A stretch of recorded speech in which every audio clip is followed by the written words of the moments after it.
हाँ भाई, पिछले वीडियो में हमने इस एग्जांपल को सॉल्व करने के लिए जो है कहा था, जिसमें हमारा कैरेक्टरिस्टिक इक्वेशन ये दिया हुआ था। क्या दिया हुआ है कि S cube plus six square plus 11s plus 6 1 plus K C equal to 0। इसको सॉल्व करना है। इसमें ये जो है पहले तो पूछ रहा है कि के सी की किस वैल्यू के लिए सिस्टम जो है स्टेबल होगा। दूसरा जो है रूट्स डिटरमाइन करो, हैं लिखा हुआ है for the value of K C for which the system is on the threshold of instability, determine the roots of characteristic equation with help of theorem. ठीक है, तो इसमें कह रहा है कि के सी को वो वैल्यू डिटरमाइन हमें करनी है जिसमें जो है the system is on the words of instability होगा, यानी इनस्टेबिलिटी के कगार पर होगा, वो हमें फाइंड आउट करनी है। तो हम इसके लिए क्या करते हैं कि इस जो है कैरेक्टरिस्टिक इक्वेशन के लिए राउथ अरे जो है डेवलप करो। तो हम यहाँ पर जो है डेवलप कर लेते हैं। इसका कोफिशिएंट 1 है, तो 1 एंड 6 11 और ये 6 1 प्लस के सी। ठीक है, ये हमने लिख लिया। अब यहाँ से जो है b1 की वैल्यू जो है निकाल देते हैं। b1 की वैल्यू क्या होगी 6 into 11 66 minus 1 into 6 1 plus K C divided by 6।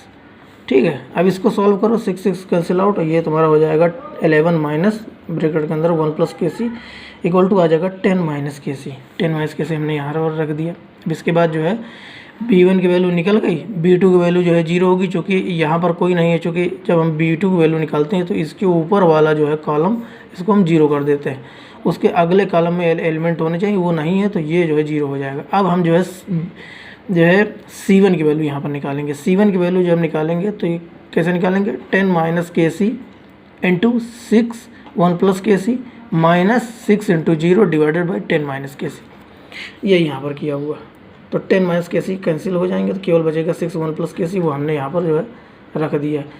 अगला वाला जो है जो एलिमेंट होगा C2 वो 0 ही होगा। ठीक है, तो यहाँ से जो है हमें क्या मिल गया, पहले जो है क्वेश्चन का आंसर ये मिल रहा है कि भाई सिस्टम स्टेबल होने के लिए ये सारे जो है जो ये कॉलम है इसके जो है जो एलिमेंट है वो नॉन जीरो और पॉजिटिव होने चाहिए।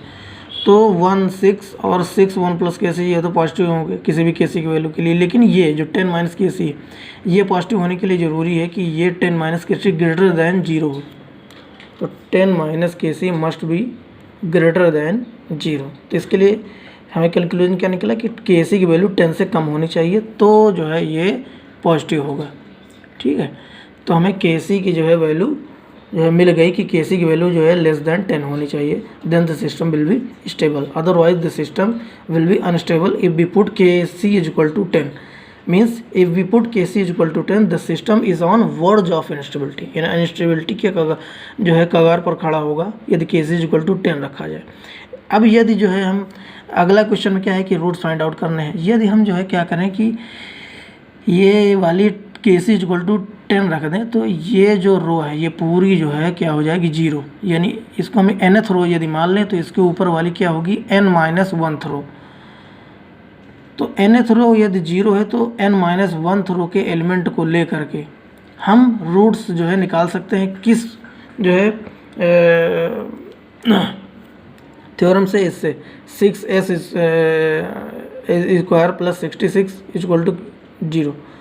यहाँ पर क्या है कि जो है जो हमारा थ्योरम वो ये कहता है कि जो हमारे रूट्स होंगे वो हम निकालेंगे किस इक्वेशन से, cs square plus d equal to 0 से हम निकालेंगे, जहाँ पर c जो है n माइनस 1th रो के एलिमेंट है, c और d n माइनस 1th रो के एलिमेंट है।